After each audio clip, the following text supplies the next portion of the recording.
It's about seed, that's about life. Seventh generation is about vision. It's about leadership looking ahead. It's about responsibility. And seventh generation reminds you that you have responsibility to generations that are coming, and that you indeed are in charge of life as it is at the moment. Every generation has its time, and every generation has its leaders, and every generation has its heroes. Every generation has all of that. And when that generation passes, the next generation will have the same. They will also have their leaders. They will also have their heroes. They will also have their problems. And they will also have the continuing responsibility to look out for the next 7 generations. Go to 3. Done, too. All you gotta do is copy them. You have to raise your own leaders. They're not going to come out of the air. They're not going to come from what you can see around now. You got to start it just the way a little plant grows. You got to do that. Raise your leaders. And how do you go about that, raising your leaders? Is that with the Well, attitude? first of all, you have to observe that all children have a common leader. You watch children play, and it doesn't take you very long when you can see who the leader is. Well, now you have to guide that person. And you have to deal with that person. And you have to recognize that that person really understands. And so maybe by the time they're a little child, whether it's a boy or a girl, you've been observant for 19, 25 years. It comes time to move, and you walk in and you know who you're talking to. Because there's natural leaders.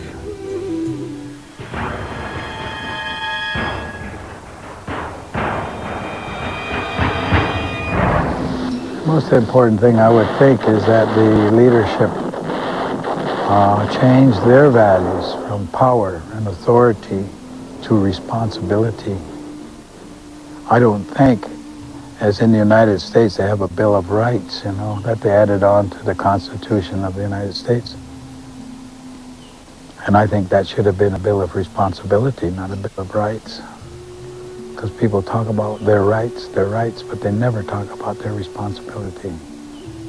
And leadership has got to have that above all. They've got to have vision. They've got to have compassion for the future.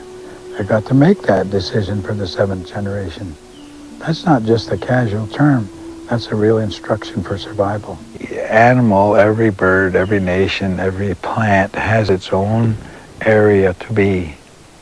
And you respect that. As we sit here and we look about us, there are these flowers, and no tree grows by itself. A tree is a community. Certain trees, certain plants will gather around certain trees, and certain medicines will gather around those certain plants.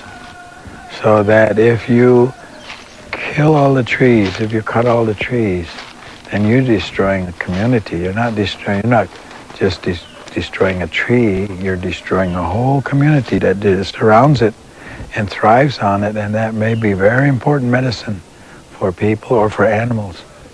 Because animals know the same medicine. They use this medicine. That's where we learned. We learned, by watching the animals. They taught us a lot. Where is the medicine? They'll tell you because they use it themselves. And then if you replant the tree, you don't replant the community, you replant the tree.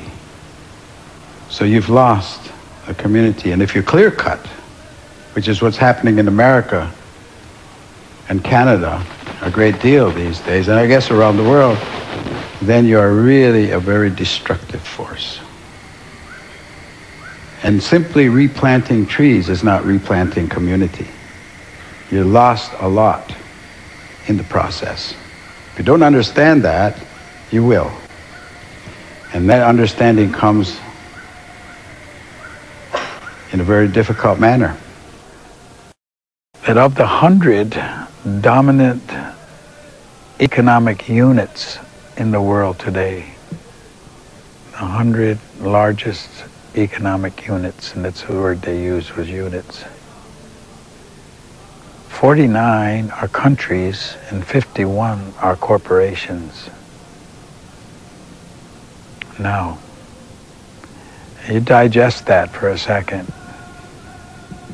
What does that mean? It means that corporations are the driving force of decision-making today. And corporations are not concerned with human rights. They're not concerned with human life. They're not even concerned with a proper wage for the people that are working for them.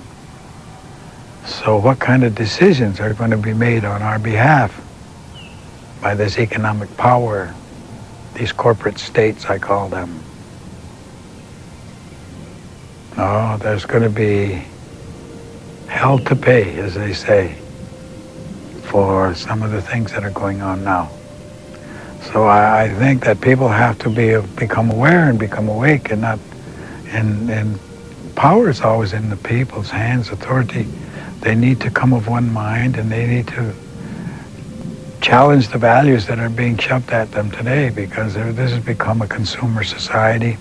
It's driven by economics. It's not driven by common sense. It's economics. But do all people have the possibility to work from common sense instead? Well, I was born with common sense. That's why they call it common sense. You know, I mean, you have common sense. You just got to use it, that's all. And you got to just evaluate what somebody tells you. You know, if you use your common sense, you say, well, that doesn't work. No, I don't think so. I mean, I remember when one of our chiefs, we had a group of boys who had done something bad, and they were sitting in front of the chief's council, and they were talking about, you know, who was the leader. And I remember the chief, one old chief said, well, he said, you know, it's not good sense to follow somebody just because. Why? You can't give me an answer why you follow him, but if you were going to do something like jumping off a cliff, would you follow him? Would you do that? Use your sense, use your common sense. And then he said, everybody should be their own leader. In other words, do your thinking for yourself. Будут участвовать в этих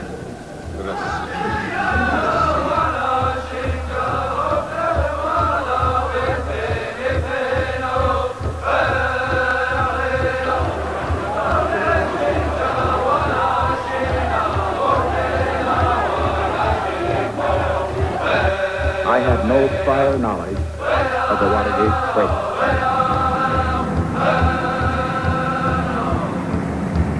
So how's God going to talk to me in the latter days?